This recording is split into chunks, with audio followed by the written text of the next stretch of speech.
Chris Cantwell, the crying Nazi, has spontaneously published an 18-minute-long audio recording of him having sex with a man. Denies being gay. You know, one of these weirdos thinks he's a girl, right? You're a boy. You know, you're performing a valuable service to your country. You know, because I'm gonna take that pretty soon. I'm gonna take it out of your mouth. I'm gonna start putting it in women. I'm gonna put babies in them, and they're gonna save this country from the goddamn genetic disaster that these Jews have made of us. You know. And I would have flown over to wherever the fuck you live to be with you. Des malades mentaux, c'est des gens qui sont atteints mentalement. I genuinely don't know if I can do this anymore. Fuck you and your whole family, loser.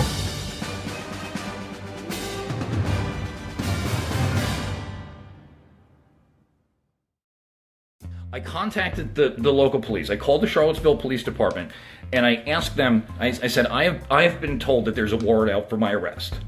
And they said that they wouldn't confirm it, but that I could find this out if I, excuse me, that I could find this out if I wanted to go to a local magistrate or something like that. But with everything that's happening, I don't think it's wise for me to be, going anywhere. There's a state of emergency. The National Guard is here. I want to be peaceful. I want to be law-abiding. Okay, that was the whole entire point of this. And I'm watching CNN talk about this as violent white nationalist protests. We have done everything in our power to keep this peaceful. We've been coordinating with law enforcement the entire time. Every step of the way, we've tried to do the right thing. And they just won't stop. I'm armed. I do not want violence with you. All right, I'm terrified. I'm afraid you're going to kill me. I really am. All right. So just let's do this. However we need to do it, if I gotta go to jail today, it won't be the fucking first time.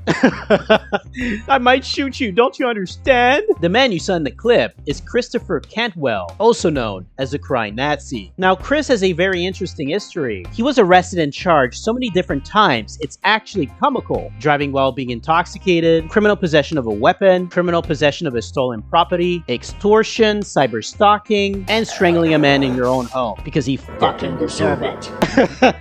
In June 2019, Cantwell threatened a member of the Bold Patrol who went by the pseudonym Cheddarmane, saying that he would whip his wife in front of his children and contacted Child Protective Services. He's also an FBI informant. Spoilers! He still got arrested. Chris is part of the alt-right, but no one seems to like him. And I really do mean nobody. No matter how far left or right they are, no one wants this guy. In 2017, Chris was part of the Unite the Right rally, but in the protest, he ends up pepper spraying a counter-protester, which led to his warrant. The video I just played at the beginning of him crying was him fearing of getting another arrest. It was through that video that people called him the crying Nazi. But none of this matters anymore, because turns out Chris is gay. And when I mean gay, I mean leaking a recording of you having gay with a 24-year-old femboy. I'll just show the reaction on Kiwi Farms and let you guys figure out on your own. But after doing this, he later claimed that he is not gay. Very, convincing. Now, I know some of you guys are probably asking, well, this seems incredibly retarded. Why would he possibly leak this shit on the internet? Well, that's where we're going to find out. You see, Chris is retarded and has written a 5,000-word essay about why he leaked his gay sex tape and why he is 100% totally not gay. And trust me,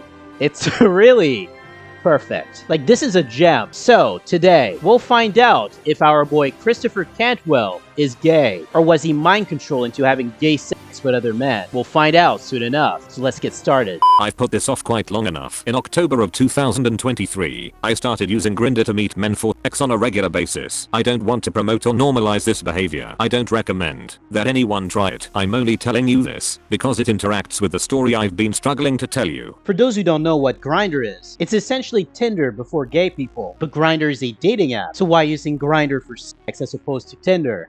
We'll learn about that soon enough. I decided years ago that I was not going to talk about my sex life in public because it had negative effects on my relationships with women. I certainly had no desire to announce this shit publicly, but it turns out my enemies have known about this for a long fucking time. Your enemies? What, do they know you're gay or something? Prior to Charlottesville, even.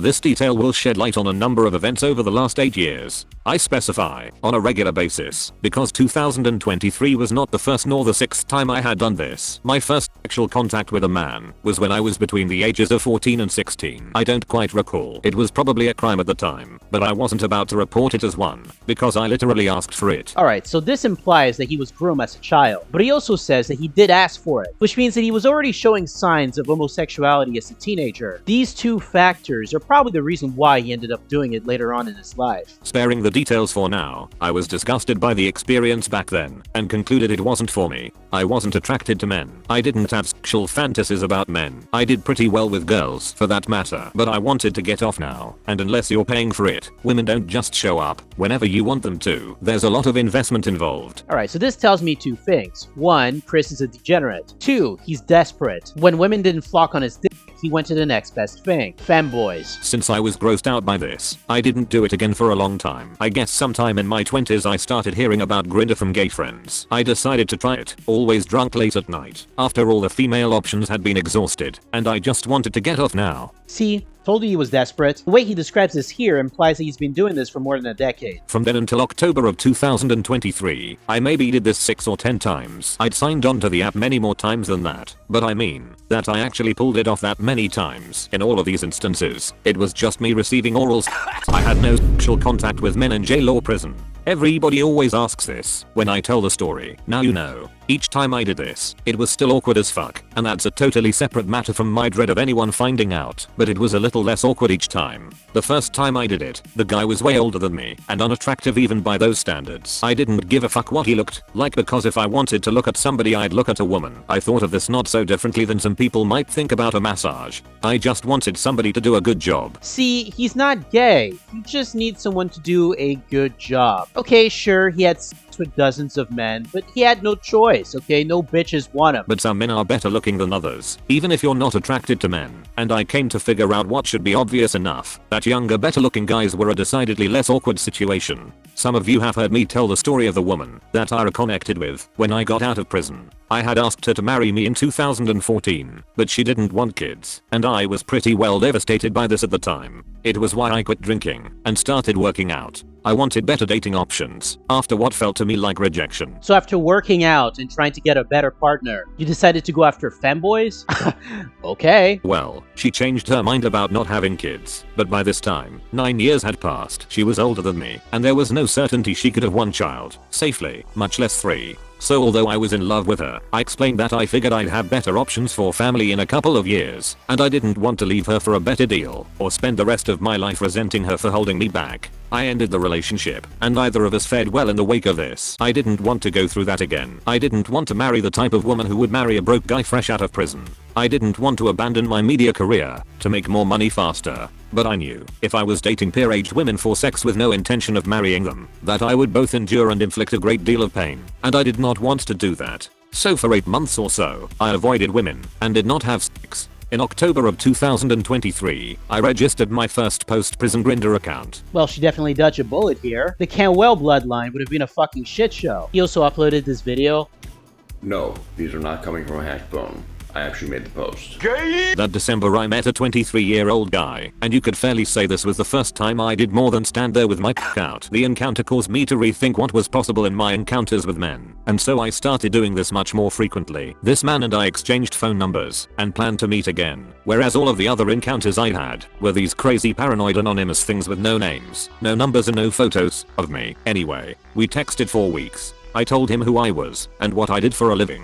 I played the radical agenda segment booty judge to give him some idea of how I had talked about gay people on the show. We met again some weeks later. During this meeting, I thought I saw him trying to take a picture of me surreptitiously, but he insisted I was just being paranoid. We planned to meet again. During all of this, I met other guys. After the first time I another guy, I told him the story in great detail via text message, deploying all of my talent for writing in the process. You deployed your talent in writing about how you the man you met on Grindr. Why would you write this? He admired my talent, and we knew that if I got put out of the Nazi propaganda business on account of being outed, I could always become a smut peddler and start writing gay erotica. What? Okay, there's no way he wrote a gay erotica. There's no fucking way.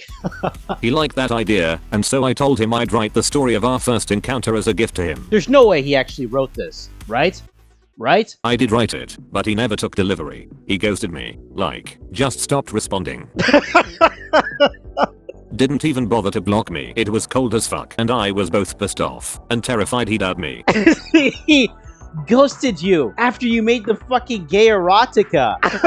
Oh man. But I was very proud of that writing. I knew that whatever one might think of the subject matter, the quality of the text was among the best works I had ever produced. To have this fucking thing remain a secret drove me out of my mind. Thus was born Rick Grindr, my nom de plume. He would later upload the erotica on his Telegram. Because I'm an honest man with a story to tell, and I can't keep hiding pertinent details while I tell it. I kissed him. A prostitute won't kiss you because that breaks all the rules. That's intimacy, not sex. What have I done? I suck his cock.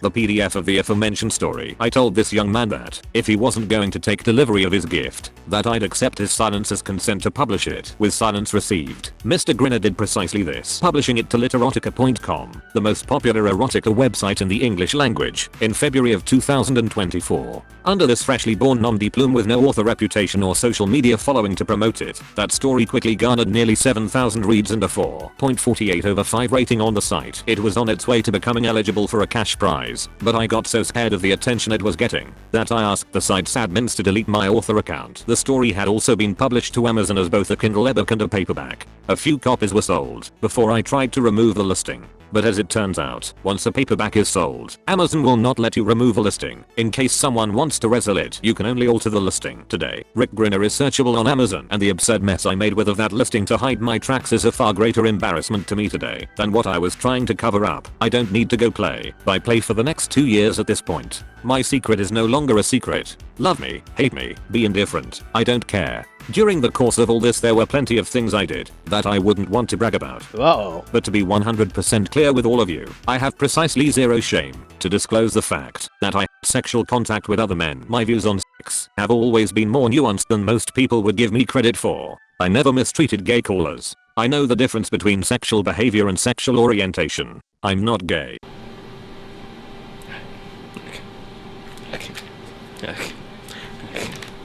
You had sex with other men and wrote a gay erotica, but you're not gay? Well, you better have a good explanation for this. And I'm more certain of that after fucking a whole lot of dudes than I was before I did, actually. Okay, so he hasn't been very convincing. But listen to me. If he says something that is not gay, then this is proof that he is 100% heterosexual. If you don't like it, you can suck my like, I'll literally let you try it yourself. See if it's for you. Matter of fact, you can suck my if you do like it. Maybe not you specifically. I'm half kidding here. Never mind. But in all seriousness, I mean that I'm not terribly concerned with losing anyone's approval over the mere fact that I screwed around with guys. So, with this out of the way, I can begin to speak much more plainly about my organized crime problem. Grindr is a tool of subversion. It is not a hookup app or a gay dating app with subversive effects. Its literal purpose, what the software is explicitly designed for, is blackmail, drug running, and espionage designed by a Jew, then sold to the Chinese. Grindr gives users a fictitious sense of anonymity while giving away, by default, their precise location to anyone with an IQ of 115 and a couple of hours to figure it out. I'll just skip this part here. It's kind of hard to take him seriously after everything he said so far. He's basically bragging about how Tinder is spying on him and stealing all his data and people blackmailing him. Just pure schizo shit. At this point, just admit that you're gay. As I would come to find out, I had walked into a setup very early on. I was figuring this shit out in 2024, but obviously people who had been there longer figured it out a long time ago. The group that would come to be known as the Bowl Patrol detected my Grindr usage well prior to the Unite the Right rally. These purported superfans knew about this from the group's inception. Now, if the name Ball Patrol sounds familiar, because it is, as I've mentioned them previously in the video. Now, from what I understand, the Ball Patrol is a neo-Nazi group. However, they specifically do not like Christopher. Like, they hate this guy. A lot. You have asked why they came at me so hard in Charlottesville. This is, at least in part, why. The Reds knew no later than 2016 that I was using the app. They triangulated my position to my apartment in Keene and identified me. While I thought I was anonymous, I said at the outset that I didn't want to promote or normalize the behavior. So this is a fine time for me to point out one of the many reasons that is. If you go on Grindr, the worst people in the world are going to know about it. They might put that information to their use for years without you ever even knowing about it. With that warning out of the way, and a meaningful sneak peek at the technical side of why I had to disclose my sexual behavior provided, I'm going to go to sleep now. I'm sure the dimwits calling me a f***er are going to have some fun with the memes over this. No, you have no idea. As long as it's not in my comments, I don't care. But I'm just as certain that they are going to have nothing interesting or intellectually stimulating to say. They haven't had that for years. But this is going to be the most interesting story you have heard in a very long time. So, stay tuned. Fun fact, one of the reasons so many alt-right anons were so vehemently opposed to doxing is because they were subversive gays trying to derail the movement. Alright, so either he's projecting or he's right. You choose. By insisting on impossible standards and unpopular policies. That will be obvious long before I'm done telling this story. Here's another fun fact. I had once posted a joke photo of myself in my underwear in 2014. The photo that got passed around never shows my underwear or my sock. Okay. There's always some photoshopping done to place something there. We've knowingly lied by telling people that this was a photo of me. He did that knowing that I had gone on Grindr to get. Hey yo, what the fuck? That's so retarded. What is this shit? But he never told people, at least publicly, that he knew I was on Grindr. The Bull Patrol was literally created with this knowledge, but to this day never disclosed it publicly. Gorsensky knew. Never told. The people menacing me today have known the whole time. They tried to blackmail me, and I told them to go f themselves. And still, they never told. Do you think these people were trying to help me by keeping that secret? Do you think they were trying to help you? America? The white race? Of course not. They wanted to threaten me with exposure. They couldn't have their cake and eat it too, and they knew the threat was worse than the exposure itself. That doesn't make any sense. I don't think anyone really gives a shit about you getting blackmailed, especially due to your broken reputation. So if they did blackmail you, it wouldn't affect them either way. So many people knew about this, and in my estimation, one of the most surprising aspects of the story is the capacity for secrecy demonstrated by the people involved. Now, think about this one for a minute. If we and the Bull Patrol knew, who else on the alt-right would have known? Maybe some of those folks who always kept me at a safe distance. I'm not naming names. I'm only going to do that when I can prove it, or make a solid circumstantial case for it. But once you start thinking these things through, the inferences one can make are very telling. And of course, if they had good intentions, any of them could have warned me that I'd been discovered years ago. Had somebody done that, the events of the last 2 years would likely never have happened. It looks to me that Chris is unable to accept his own failures, and is blaming the Bull Patrol and anyone who was aware about his Grindr account, because it was through that Grindr account that he ended up having gay sex with other men. But he's unwilling to acknowledge the fact that everything that happened is his fault. He's the one that leaked everything about himself, not the Bull Patrol or anyone else for that matter. An interesting aspect about Lolcows is that they typically like to lash out at others, but they won't point the fingers at themselves. How many alt-righters are they still keeping such secrets about? How many of them lack the courage to refuse the blackmail demand? A considerable challenge in telling this story is what a movie would deal with as flashbacks. There's months and months of what I think is just me hanging out and having sex with what becomes my new social circle. Then, all of a sudden, the shit hits the fan. Revelations are made which completely alter the context of prior events. These people are not my friends. They've been forming a closed circuit around me and manipulating me with sex and drugs and lots of gaslighting. Okay, so what is he talking about? People who purport to know nothing about one another are actually coordinating behind my back to screw with me. Oh, okay, so he's just going schizo now. I'm hyper conscious of the fact that the people accustomed to hearing from me, even the ones who haven't already thrown me under the bus on the basis of last night's revelation, are going to have a difficult time following along as the characters of the story are introduced. One way I had thought to deal with this challenge was to write it from start to finish and then edit before presentation. Among the many challenges with that production model is that events are right up to today unfolding so fast and constantly changing the context of prior events. Notably the recent revelation that my blackmailer followed me into this program with a bunch of gang members and began trying to provoke me to violence while here. I'm trying to keep you updated on what's going on. You're lacking context and asking reasonable questions like why. So, uncomfortable as this was, and yet remains, I had to get this wall broken down. Going forward, I expect things to be a bit clumsy. I'll make my mistakes while posting here, and when I'm able to get to a studio, I'll put the pieces together from here in a more coherent order. Let's address a popular confusion of terms. I've had to ban like a dozen idiots who think they're very clever for their responses to me saying I'm not gay, after announcing what I did. If you're not gay, then you're most definitely not straight. Besides, you haven't done a very good job convincing people otherwise. If you define gay as anyone who has ever had sexual contact with a person person of the same sex, then we are speaking different languages. I talk about gay guys sucking my gay guys talk about f***ing off straight guys. This is normal conversational language when you're not talking to small-minded fanatics who don't care to differentiate between sexual behavior and sexual orientation. What does sexual behavior have to do with anything? I don't even know why I'm arguing about this. When I say, seriously, that a man is gay, I'm saying that he is exclusively homosexual. He is positively averse to opposite sex sexual contact in similar fashion to most straight guys' instinctive revulsion to same-sex sexual contact. I'm frankly skeptical of terms like bisexual. Everyone I've ever known is primarily attracted to a single sex. So you claim to not being bisexual, you're not gay, so what are you, my guy? In my case, that would be women. I don't see guys walking down the street and have intrusive involuntary sexual thoughts about them. I have those thoughts about women all of the time. It might be a blind spot of my own experience and anecdotal data set, but I have found this to be the case with everyone I've discussed it with. People, men anyway, most folks would describe as bisexual are fundamentally straight guys who are willing to have sex with men. The majority of their sexual behavior may be with other males.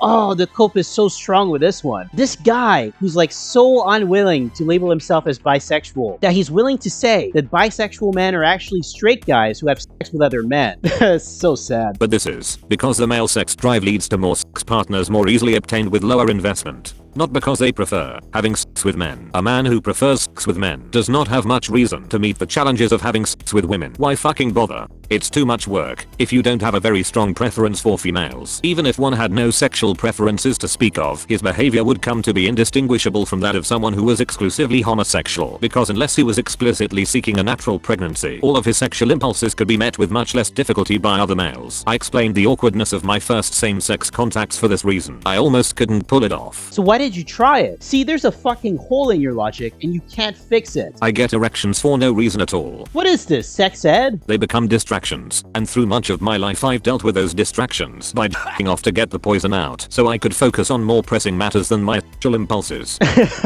I think you have a porn addiction problem. In my experience, same-sex contact is quite similar to having someone else do that for me instead of doing it myself. Hence the massage reference earlier. I don't say that to make light of it. This is an extremely misguided view, because anyone who tries it quickly comes to find out, as I did, that things are more complex than this. But for now that oversimplification helps to illustrate the difference between sexual behavior and sexual orientation. I once had a Grindr bio that read, "I'm not that interested in other guys, mostly just looking for places to stick mine," as you might expect. I had a lot of fun updating my Grindr bio, and I paid close attention to what worked and what didn't. That bio was among my most successful. One thing that blew my mind as I began to encounter them were chastity cages, which did nothing at all to preserve the innocence of those who wore them. They put these things on their to prevent them from getting erect, and to make it clear that their is not involved in sex. They want other acting upon them. You don't see tops wearing chastity cages. But the best part about all of this would be the part where he talks about contracting gonorrhea and HIV. I was asked about STDs and prevention on Grindr. I caught gonorrhea, but only because this was done on purpose by someone who targeted me and lied. That sucked, but luckily I caught it before I had much in the way of symptoms. They gave me an intramuscular injection at the ear, and I was good pretty quick. There was an intentional effort to infect me with HIV, and I went on post-exposure prophylaxis, Truvada and Isintris HD. Thankfully, they failed. Then I went on PrEP, pre-exposure prophylaxis. This is the same medication used to treat active HIV infection, and it's very effective at preventing the virus from taking hold. I also got what's known as doxypep, or doxycycline post-exposure prevention, basically taking antibiotics after sexual contact to fight off bacterial infections like gonorrhea. Before they start, these things are subsidized by so many foundations and government programs that there's really no reason for anyone not to have them. Condoms are extremely unpopular on Grindr. I rarely use them myself, and it was worth going on meds not to worry about it. Okay, sure, I've almost gotten HIV, but it was worth it, guys. Don't take any lessons from this retard. But I was always sketchy about going anywhere near a bottom who wasn't on PrEP. The risk disparity for top versus bottom is fucking huge, like 1,000 to 1 or something. Somebody who would let someone they just met them without a condom in the is playing Russian roulette, albeit with a revolver that has a 100-round cylinder. My primary practice was to discuss sexual histories with people until I caught gonorrhea from a liar and discovered it because I was targeted for HIV infection. That was a wake-up call. Once the Rainbow Mayfair got that idea in their heads, we'll give the crying Nazi HIV, things started getting crazy real fast. I don't know why so many nationalists are weirded out by gay sex. After spending the last 8 years in an ideological circle jerk where all their friends have f***ed one another in such a tremendous diversity of ways, there is really only one scenario in which I would actually recommend that a straight guy get over his aversion to homosexuality and start banging guys. That situation is, if you made the tragic mistake of getting wrapped up in the alt-right and you've said 100 times that you're no longer involved, and you're sick and tired of having small-minded anonymous losers around you, and you just want to find and block as many of them as possible. Gonorrhea is a small price to pay for this. He wrote all of this just to tell us that he contracted gonorrhea. Well, now we know he's gay. Throughout all of this, Chris blamed literally everyone for his gayness. The Jews, the alt-right, the Bull Patrol, the Rainbow Mafia, Grindr. You get the idea. But like I've said previously, he won't blame himself. He's the one that divulged himself into the pit hell of degeneracy, and the end result was a leaked sex tape and gonorrhea. Instead of taking better alternatives, he went for the extreme and himself in the process. Christopher Cantwell is a good example of what happens when your sex drive is actually the one that's driving you, causing you to do retarded things in the process, and banning anyone who's calling you gay, because they fucking deserve it. So like and subscribe, and Christopher, if you're watching this, I just want you to know that it's okay to be gay. In fact, I have a few selected candidates for you to choose, like Destiny, who sex